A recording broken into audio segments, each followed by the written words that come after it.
To pay for that course. And then कौन सा college लेना चाहिए अकॉर्डिंग टू, हाँ, तो मतलब कौन सा कॉलेज या हॉस्पिटल लेना चाहिए वो मैं आपको बताऊँ तो देखिए वो डिपेंड करता है कि आपको कहाँ लेना है। जैसे कि अगर आपने जो है डिप्लोमा, जैसे जैसे मैंने I did my diploma from a government institute, और वहाँ पे मेरे को सिज़ेरियन डिलीवरी सब मैं करवा चुकी हूँ, बहुत सारे सिज़ेरियन के, बहुत सारी डिलीवरीज की। तो मुझे ऐसे था कि एक तो मुझे थोड़ा सा लाइट चाहिए था, दूसरा मुझे मुझे प्राइवेट का एक्सपोजर चाहिए था, क्योंकि मैंने गवर्नमेंट में 2 साल बहुत अच्छे से काम किया। तो मुझे ऐसा लगता था कि प्राइवेट इंस्टीट्यूट कैसे वर्क करते हैं और बहुत सारी नई नई मोडेलिटीज़ रहती हैं, क्योंकि कई बार I am not blaming my college for anything, वहाँ पे जो मैंने सीखा वो तो बेस्ट ही मैंने सीखा है। आई एम जस्ट सेइंग कि मतलब बहुत सारी चीज़ें गवर्नमेंट में नहीं हो पाती हैं, जैसे कि patient is not able to afford the new drugs which are available in market, in private people can afford. तो और फिर बहुत सारी नई नई जो मोडेलिटीज़ हैं, कुछ नई चीज़ें जो प्राइवेट में होती हैं, तो वो हम कर सकते हैं। तो मैंने इसलिए प्राइवेट इंस्टीट्यूट लिया। और हाँ, ये बात सही है कि प्राइवेट इंस्टीट्यूट में हैंड्स ऑन काफ़ी कम रहता है अकॉर्डिंग टू गवर्नमेंट। गवर्नमेंट में तो बहुत ज़्यादा हैंड्स ऑन रहता है। तो मतलब आपको अपने हिसाब से देखना है। मैं तो सिर्फ अपना एग्जांपल दे रही थी, क्योंकि मैंने डिलीवरी और सिजेरियन ये सब करके आ चुका था, और मुझे ऐसे था कि मुझे कुछ नया सीखना है। प्राइवेट हॉस्पिटल कैसे काम करता है, क्योंकि मैं भी शायद मैं भी आगे प्राइवेट ज्वाइन कर लूँ। ऑल्दो ये मेरी स्पेकुलेशन से, मुझे नहीं पता है कि मैं आगे क्या करने वाली हूँ। लेकिन हाँ, मतलब कि आई जस्ट बेसिकली, और मुझे ऐसा लगता है जैसे मैं आपको एक्सप्लेन कर रही हूँ, वैसे मुझे आपको और आपको मुझे एक्सप्लेन करने की ज़रूरत नहीं है। आपकी खुद की चॉइस है कि आपको कहाँ लेना है। मुझे ऐसा लगता था कि I just want to take a private hospital, तो आई टुक प्राइवेट हॉस्पिटल। आपको जो ठीक लगे आप वो ले सकते हैं। You don't need to explain anyone anything, ठीक है। और हैंड्स ऑन का तो रहता है। जैसे देखिए, अगर आपका डिप्लोमा जो है वो अगर आपका गवर्नमेंट इंस्टीट्यूट से हुआ है और अगर आपको बहुत अच्छा हैंड्स ऑन मिला है, तो मेरे हिसाब से आपको प्राइवेट लेना चाहिए, ताकि आप कुछ नया और सीख पाएँ। अगर आपका जो डिप्लोमा है वो आपने प्राइवेट इंस्टीट्यूट से किया जहाँ पे आपका हैंड्स ऑन कम था, तो better you should join a government institute जहाँ पे बहुत अच्छा सिज़ेरियन का कटिंग और ये सब डिफ़िकल्ट डिलीवरीज होती हो, ताकि उन सब का आपको एक्सपोजर आ जाए। क्योंकि आप ना जो सीख सकते हो ना, वो मोस्टली 80-90% आप अपने रेजिडेंसी में ही सीखते हो। मेनली ऑप से सिखाते हैं सब लोग। तो क्योंकि आफ्टर दैट जब आप कहीं एसआर बन जाते हो, जो मुझे ऐसा लगता है, ऑल तो सीखने की कोई उम्र नहीं होती है, तो फिर आप थोड़ा हेजिटेट करोगे ना किसी से बेसिक चीज़ें पूछने में, तो आप रेजिडेंसी में आप कुछ भी गलती भी कर सकते हो, उसको सुधार भी सकते हो। तो मुझे ऐसा लगता है कि अगर आपने गवर्नमेंट से डिप्लोमा किया है तो प्राइवेट से कर लो, गवर्नमेंट से भी कर सकते हो और उससे हायर वाले।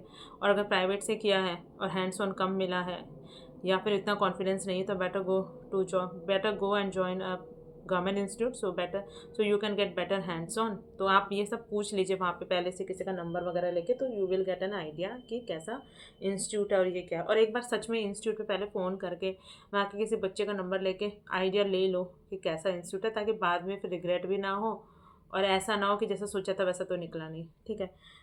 और सर्जिकल और नॉन सर्जिकल, मुझे लगता है सर्जिकल वाला वही वाला फंडा है। सर्जिकल वाले लोग अगर हैंड्स ऑन मिला है अच्छा, तो प्राइवेट ले लो, अगर नहीं मिला है तो गवर्नमेंट ले लो। पर नॉन सर्जिकल वालों का मुझे ऐसा लगता है कि उनको जो है ना वो डिपेंड करता है, जैसे पीडियाट्रिक मेडिसिन इस तरह के ब्रांचेस हो गई, तो they should opt for I think private institute. Because private में क्या होता है ना कि बहुत सारी नई नई मोडेलिटीज़ होती हैं, और जैसे जैसे डिप्लोमा कई बार डिस्ट्रिक्ट हॉस्पिटल्स वगैरह पर भी होता है ना, तो वहाँ पर क्या होता है, ब्लड बैंक नहीं रहता है। और जैसे मैं नॉन मेडिक उसकी बात कर रही हूँ, नॉन सर्जिकल ब्रांच की पीडियाट्रिक्स मेडिसिन, तो कई बार बहुत सारी मेडिसिन भी नहीं रहती हैं, और बहुत सारे बच्चे रेफ़र भी हो जाते हैं। तो अगर आप किसी प्राइवेट इंस्टीट्यूट में ज्वाइन करते हैं जहाँ पे ये सब चीज़ें होती है, तो आपको काफ़ी अच्छा कुछ सीखने को मिल सकता हो वहाँ आपको इंक्यूबेशन बच्चे को करने ना मिले, लेकिन आप जो नई नई बीमारियाँ होती हैं, या फिर नई नई बीमारियाँ इन द सेंस, सॉरी, नई बीमारियाँ तो नहीं, मतलब आपको वहाँ पे ट्रीटमेंट ऑप्शंस आपको जो आप बुक्स में पढ़ते हैं वो वहाँ पे लोग करते हुए मिल जाएंगे, तो it will be very good experience for you to learn new things. And जैसे मैंने जहाँ से डीजो किया था ना, तो वहाँ पे क्या हुआ था, छोटे छोटे बच्चे सारे मोस्टली रेफ़र हो जाते थे, क्योंकि वेंटिलेटर कम रहते थे। और कहने का मतलब ये है कि जो प्राइवेट इंस्टीट्यूट्स रहते हैं उनके अंदर बहुत सारी मोडेलिटीज़ होती हैं, जो रिसेंट एडवांसेस होते हैं वो उनको भी फॉलो करते हैं। तो वहाँ पे आपको वो सब नई चीज़ें पता चल जाएंगी, क्यों मतलब, और नई नई ड्रग्स जो अवेलेबल हैं, because they don't have financial issues ना, so and people are paying, also. So तो वो लोग मतलब if someone is paying you money then you can तो यूज़ द न्यूअर मेडिसिन ना। तो मतलब उसमें ऐसा है कि फाइनेंशियल प्रॉब्लम होती नहीं है। तो वहाँ पे बहुत सारी नई मोडालिटीज़, नई ड्रग्स वगैरह होती है। तो मतलब बेसिकली नॉन सर्जिकल ब्रांच में तो मुझे ऐसा लगता है कि आपको आई थिंक यहाँ से करना चाहिए, प्राइवेट इंस्टीट्यूट से। It's my opinion only, I am not forcing any one कि ऐसा करो, it's just my opinion. And हाँ, और इसके अंदर थीसिस होती है कि इसके अंदर जब when you do secondary M because it's a degree course, तो इसके अंदर आपको थीसिस होती है और इसमें जो एग्ज़ाम होता है 1.5 ईयर्स के बाद ही हो जाता है। तो इसमें जो है after 1.5 years you can give theory exam and mostly 2 साल के अंदर आपका प्रैक्टिकल भी हो ही जाता है। And then where to choose college, where to choose college, this is मतलब मैंने बहुत सारे लोगों को भी इसके बारे में पहले बताया। मुझे ऐसा लगता है कि रेजिडेंसी टॉक्सिक होती है, इसमें कोई डाउट नहीं है। तो बेटर है अपनी जगह पे लो, अपने घर के आसपास लो, ओवरनाइट डिस्टेंस हो, वो भी मैं तो बोल रही हूँ बहुत ज़्यादा हो गई। अपने सेम सिटी के अंदर लो, मैं तो बोल रही हूँ घर के बिल्कुल पास लो, ताकि सैटरडे संडे भी आ जा सको। बहुत सारे बच्चे जो है वो अपने घर से अप डाउन करते हैं, तो ठीक है ना, तो उसमें स्ट्रेस बहुत कम होता है। तो आप जैसे कि यहाँ से आपने ज्वाइन किया और तो सैटरडे संडे आप अपने घर जा सकते हो। टॉक्सिसिटी होती है तो आप घर जाके अपने घर वालों से बात कर सकते हो, आपका मूड ही चेंज हो जाता है घर जाके। तो फिर अच्छा लगता है। और क्या है, बहुत दूर ले लो और फिर है ना, आ नहीं पाओगे घर पे, फ्रस्ट्रेट होते रहोगे। उससे बेटर ना कि घर के आसपास लो, अपने सैटरडे संडे या जो भी फ्री हो, उस फ्री वीकेंड या जो भी, तो you can come home. Distance थोड़ा ही हो तो इजीली हो जाता है। और मतलब बहुत दूर जाके भी ऐसा कुछ आप बहुत तुर्रम खां या तोप नहीं सीख जाओगे। मतलब मुझे ऐसा लगता है जो सिज़ेरियन यहीं होते हैं ना, वही सिज़ेरियन मतलब कहीं दूर जाके भी 1000 किलोमीटर दूर भी वही सेम सिज़ेरियन हो रहे हैं। और मतलब मुझे ऐसा लगता है कि और अगर मतलब इट डिपेंड्स ऑन यू। जैसे कि अगर आपने सेकेंडरी डीएनबी, जैसे मेरा ऐसा था कि मैंने तो वो सेकंड में actually my MBBS college was very far, वो था महाराष्ट्र में और वो 24 आवर्स दूर रहता था। मतलब 1300 किलोमीटर्स था क्या, 1000 किलोमीटर्स अप्रोक्स था शायद वो। और फिर इसलिए मेरा ऐसा था कि मैं तो पास के ही लूँगी, I am from Jaipur Rajasthan. तो I thought I will take college near my house, so I took in Sonipat, and then that was 4-6 hours distance from my house. And then I also took secondary in Delhi, that is also 4 to 5 hours distance from Jaipur. तो मतलब मेरे को ठीक पड़ता है ये, मुझे कोई प्रॉब्लम नहीं है, तो बेटर ले लो। और अभी जैसे मेरे 10 मंथ्स होने वाले हैं डिग्री के और मुझे इतना ऐसा पता नहीं चला है। और सबसे ज़रूरी अपने कलीग से बना के रखनी है। अगर आप अपने कलीग से बना के रखते हैं तो आपकी डिग्री बहुत आसानी से और अच्छे से निकल जाती है। अगर आप उसे बना के नहीं रखते हैं तो फिर वो ही टॉर्चर हो जाता है। तो उसके साथ अपने कलीग के साथ ज़रूर बना के रखनी है। और इसके बारे में कुछ और बातें भी मुझे करनी है, बट वो मैं अभी नहीं करूँगी, मैं बाद में आपसे करूँगी। एंड या दैट्स इट। और मैंने अगर कुछ पूछा है और कुछ मैंने मिस कर दिया तो आप मुझे बताइएगा। और सबसे इम्पॉर्टेंट क्वेश्चन आता है कि हाउ टू प्रिपेयर फॉर पीडीसीटी। ये मेरे चैनल पे सबसे ज़्यादा पूछा गया क्वेश्चन है। सो चलो स्टार्ट करते हैं।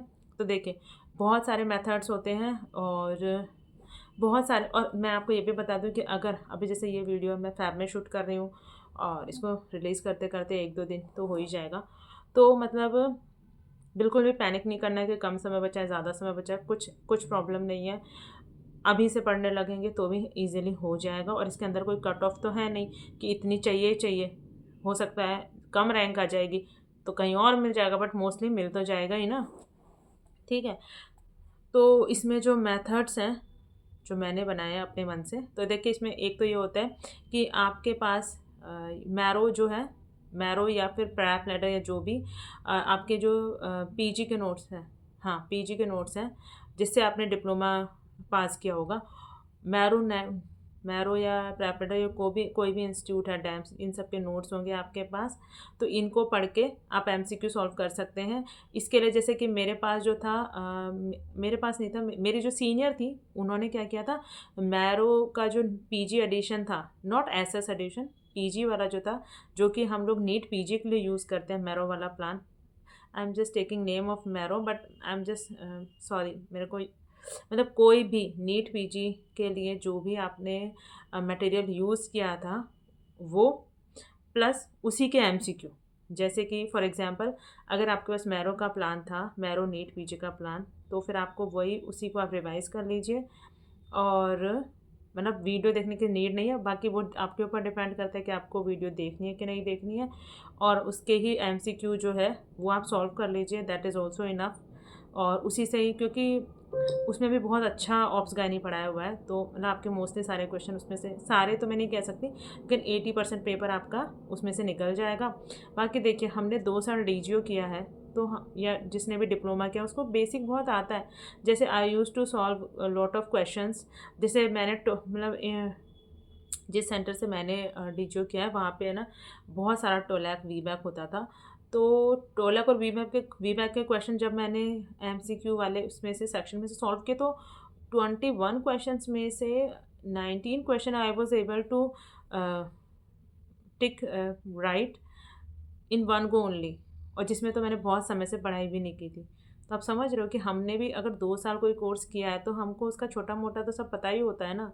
समझ रहे हो? तो जस्ट यू है, इसलिए मैं कह रही हूँ कि अगर आपको लगता है कि अभी मेरे पास कम समय बचा है, तो इसमें घबराना नहीं है, क्योंकि आपको सिर्फ एक सब्जेक्ट पढ़ना है, और उस एक सब्जेक्ट को आप 2 साल प्रैक्टिकल कर चुके हो उसका। आप अपने PG में 2 साल उस सब्जेक्ट को प्रैक्टिस कर चुके हो, तो आपके लिए वो एग्ज़ाम अब टफ नहीं है। आपको जस्ट जो है क्या बोलते हैं, फिनिशिंग, या फिर क्या बोलते हैं, ऊपर ऊपर से देखना है, and you are good to go according to me. And you can do it, I am telling you ना, यू कैन डू इट। मतलब everyone can do it, ठीक है, बहुत ही ईजी है, it's not that much tough. NEET PG जितना tough नहीं है, ठीक है। एक तरीका ये जो मैंने आपको बताया है कि आप कोई भी अपने इंस्टीट्यूट के जो नोट्स हैं जिससे आपने नीट PG प्रिपेयर किया है, वो नीट PG के नोट्स प्लस उसके MCQ, नीट PG के MCQ उस पर्टिकुलर सब्जेक्ट के आप कर लीजिए। एक तो ये मेथड है, ठीक है। दूसरा मेथड क्या है, एक बहुत सारी ऐप्स आती हैं, जैसे कि रिप्रोनीट करके एक ऐप है, उसके अंदर उस ऐप का एक बेनिफिट जो है, ऑल्दो मैंने नहीं यूज़ किया है, ये मैंने जो यूज़ किया वो मैं आपको लास्ट में बताऊँगी। और हाँ, तो जो रिप्रोनेट करके एक ऐप आती है, मैंने नहीं यूज़ किया, कुछ लोगों ने किया जिससे मैंने सुना, तो उस ऐप को भी आप यूज़ कर सकते हैं। वो भी ऑप्स गायनी की ही ऐप है, जिसके अंदर आपको ये मिलता है, जैसे कि डैम्स के नोट्स आते हैं ना, ये मतलब ये है वो जो रेजिडेंट प्रोग्राम एक होता है उसका जैसा है शायद।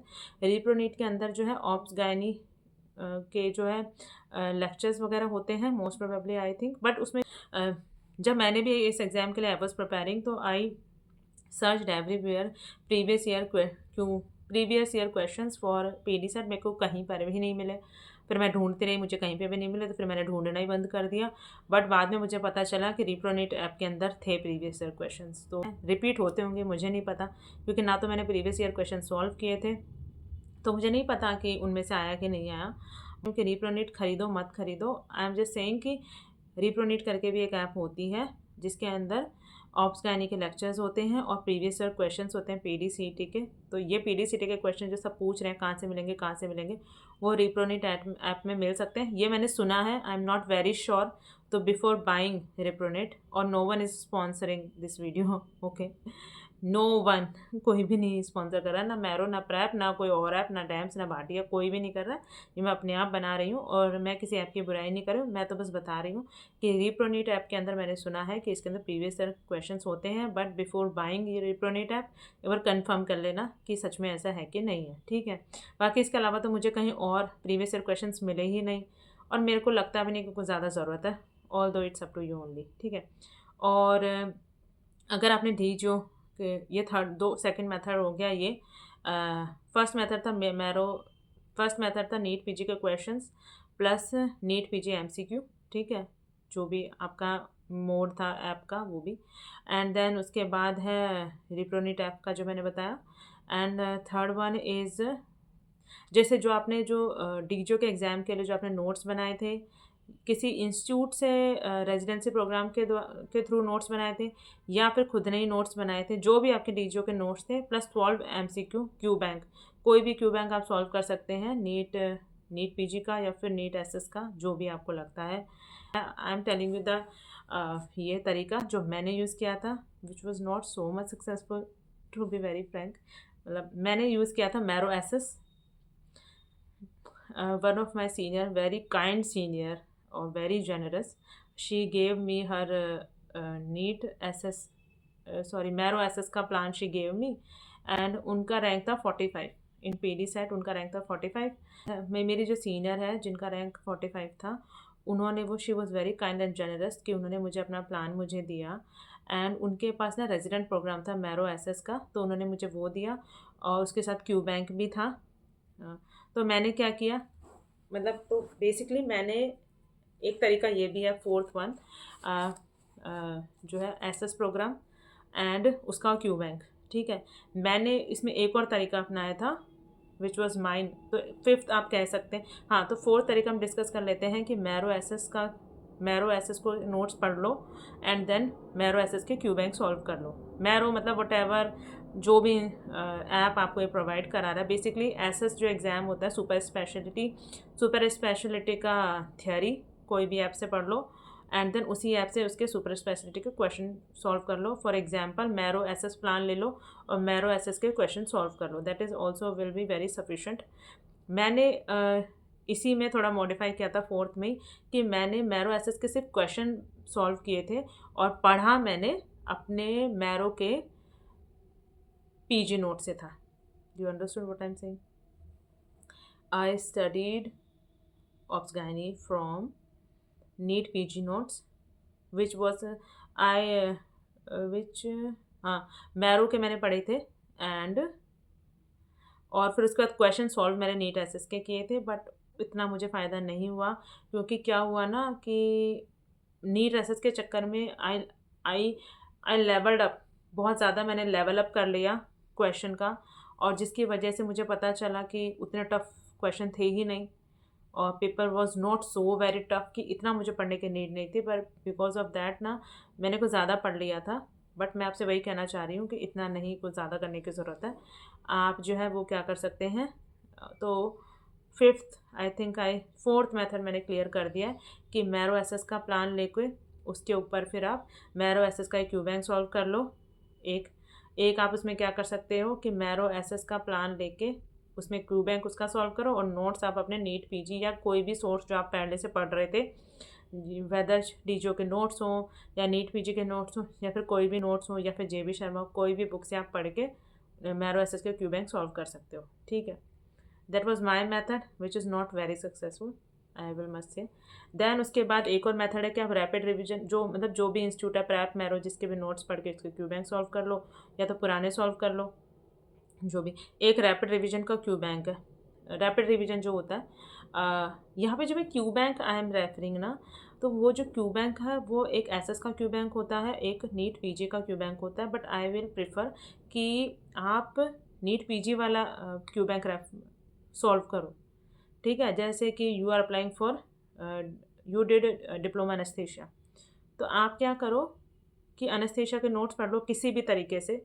तो नोट्स के जो मोड हो सकते हैं वो आपके पास हो सकते हैं कि आपके जो है नीट पीजी के प्रिपरेशन के नोट्स हो सकते हैं, आपके जो है आपने जो है अपना डिप्लोमा कोर्स के उस समय जो नोट्स बनाए वो हो सकते हैं, डिप्लोमा की स्टैंडर्ड्स बुक हो सकती है, कोई भी रैपिड रिवीजन हो सकता है, ठीक है। और जो आपकी कहीं से भी आपका सोर्स जो जिससे आपने डिप्लोमा एग्ज़ाम पास किया, कोई भी सोर्स, उससे आप जो है आपका नॉलेज आप ले लीजिए और फिर सॉल्व कर लीजिए ये वाला नीट पीजी का जो भी आपका एमसीक्यू वाला था, उसको उस पर्टिकुलर सब्जेक्ट के सारे क्वेश्चन सॉल्व कर लीजिए, ठीक है। अब आप पूछेंगे कि प्लान आपको कहाँ से मिलेगा, तो आप किसी से भी ले सकते हैं। कोई यूजुअली 1-2 महीने पढ़ना होता है, तो अगर कोई बंदा 3-4 महीने वाला प्लान ले लीजिए, या तो नहीं तो बहुत सारे बच्चे हैं जो अभी जस्ट नीट पास किए हैं, नीट पीजी, अब उनको उस प्लान की ज़रूरत नहीं है, तो आप किसी से टेलीग्राम पे या किसी से भी कांटेक्ट करके ले सकते हैं, तो आपको सस्ता भी पड़ेगा और आपका पर्पस भी सॉल्व हो जाएगा, ठीक है। या फिर आप प्लान ले लीजिए, फिर किसी को सेल कर दीजिए, जैसा भी आपको ठीक लगे, ठीक है। और फिर कोचिंग नोट्स वही same, coaching notes and solve Q bank and then, तो हमने क्या क्या मैथड्स डिस्कस किए कि कोचिंग मैरो, कोई भी कोचिंग के नोट्स उठाओ जिससे तुमने डिप्लोमा, और नहीं, कोई भी कोचिंग के नोट्स उठाओ जिससे तुमने नीट पीजी पास किया था डिप्लोमा के लिए, and solve the Q bank, ठीक है। उसी कोचिंग के क्यू बैंक सॉल्व कर सकते हो। For example Marrow NEET PG उठाया था तुमने course, and then solve Marrow NEET PG questions of that particular subjects and you are good to go. एक दूसरा मेथड हो गया मैरो का जो एसएस वाला प्रोग्राम ले लो और उसके क्यू बैंक सॉल्व कर लो। तीसरा मेथड हो गया मैरो के एसएस का प्लान लो, उसका क्यू बैंक, ठीक है। और जो नोट्स है ना वो मैरो एसएस का बहुत हाई लेवल के नोट्स होते हैं, तो बेटर है कि अपने नीट पीजी के नोट्स ही पढ़ो और मैरो एसएस के क्यू बैंक सॉल्व करो। चौथा मेथड हो गया अपने डीजीओ के नोट्स उठाओ, जो भी नोट्स तुमने बनाए हैं, जैसे भी तुमने बनाए हैं उनको उठाओ और अपना कोई भी क्यू बैंक सॉल्व कर लो। मैं यहाँ जो बोल रही हूँ कोई भी क्यूब है, चलो लास्ट में डिस्कस करते फिर मैं भूल जाती हूँ। जेबी शर्मा जो भी बुक आपकी स्टैंडर्ड बुक है, कोई भी स्टैंडर्ड बुक है उससे उठाओ, उससे पढ़ो। कुछ नई बुक नहीं चालू करनी है। मैं you are understanding what I am saying. कोई भी नई बुक नहीं स्टार्ट करनी है। जो बुक आपने अपने डिप्लोमा एग्ज़ाम को पास करने के लिए की थी उस बुक को उठाना है। जो भी नोट्स आपने अपने डिप्लोमा एग्ज़ाम को पास करने के लिए यूज़ किए थे वो, for example you understood my point कि जो आपने नोट्स बनाए थे डिप्लोमा पास करने के लिए, जो नोट्स आपने बनाए थे नीट पीजी पास करने के लिए, जो नोट्स आपने बनाए थे कोचिंग के टाइम, उन सबको नोट्स को यूज़ करके आपको कोई भी क्यू बैंक सॉल्व कर लेनी है उस पर्टिकुलर सब्जेक्ट की एंड पूरी सॉल्व कर लो। उस क्यू बैंक को तुम पूरी सॉल्व कर लोगे, मुश्किल से 1000-2000 क्वेश्चन होंगे, तो you are good to go. मैं लिख के देती हूँ कि आपका सिलेक्शन हो जाएगा अगर आप इतना भी कर लेते हो तो, ठीक है। रैपिड रिवीजन के क्यू बैंक, रैपिड रिवीजन उठाओ, रैपिड रिवीजन से तुरंत रिवीजन हो जाएगा, देन क्यू बैंक सॉल्व कर लो, ठीक है। एंड कोचिंग नोट्स जो भी बनाए थे फिर क्यू बैंक सॉल्व कर लो, दैट्स इट। और मैं एक बात बता रही थी जो कि मैं भूल गई हूँ कि दिस एग्ज़ाम, वो एग्ज़ाम इतना टफ नहीं है, ईजी एग्ज़ाम है, आप आसानी से कर सकते हो। और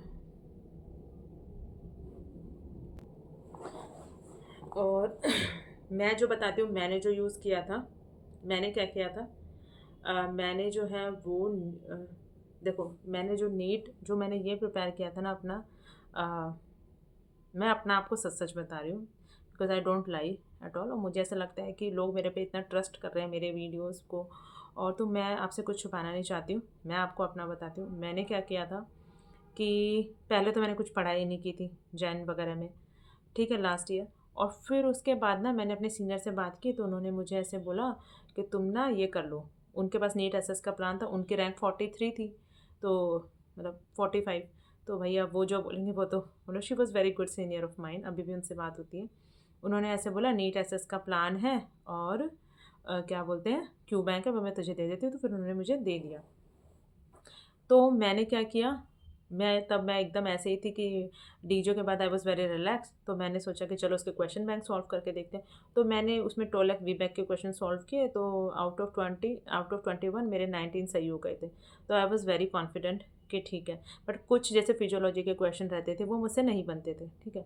तो फिर उन्होंने मुझे, फिर उसमें क्या आपने देखा भी होगा कि जो नीट एसएस होता है ना या जो भी ऐप, उसके अंदर उसके नोट्स भी थे, बट मुझे नोट्स ऐसा था कि वो मुझे इतना मुझे नहीं पढ़ना था। तो मैंने क्या किया कि मैंने नीट एसएस के थ्योरी नहीं पढ़ा। मैंने बेसिकली मैंने जो नीट पीजी के लिए प्रिपेयर किया था ना वो मैंने किया था प्रैप लैडर ऐप से। और प्रैप लैडर में प्रसन्नविद सर थे, काफ़ी अच्छा पढ़ाते थे।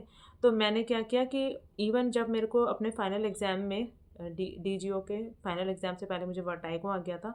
और मतलब आपको पता है गवर्नमेंट इंस्टीट्यूट है, इतना कोई पढ़ने के लिए छुट्टियां वगैरह तो देता नहीं है। तो मेरे को, मैंने एक ही महीने पढ़ा था और एक ही बार ऑप्स गायनी पढ़ा था, सिर्फ कोई रिवीजन नहीं किया था, सिर्फ एक बार ऑप्स गायनी की बुक कंप्लीट की थी। और फिर उसके बाद एग्ज़ाम, बस मैंने एक, मेरा प्लस पॉइंट क्या रहा कि मैंने एग्ज़ाम से जस्ट एक दिन पहले जो मेरे पास ये था नीट की मेरे पास प्रैप नहीं, मेरे पास प्रैप लेटर की बुक थी रैपिड रिवीजन।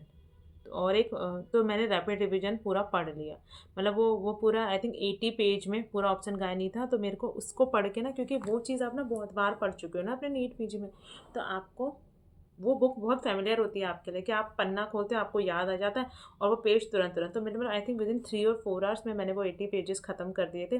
तो मुझे पूरा रिव्यू हो गया पूरे ऑप्शन गायनी दोनों सब्जेक्ट का। क्योंकि जो डिप्लोमा का एग्ज़ाम होता है उसमें फ़र्स्ट पेपर में ऑप्स गायनी दोनों आ जाता है, या फिर हमें नहीं पता ना कौन से पेज, हो सकता है कि वो बोल रहे हैं फर्स्ट पेपर ऑप्स का दूसरा गायनी का होता है, लेकिन कहीं से कुछ भी क्वेश्चन आ सकता है।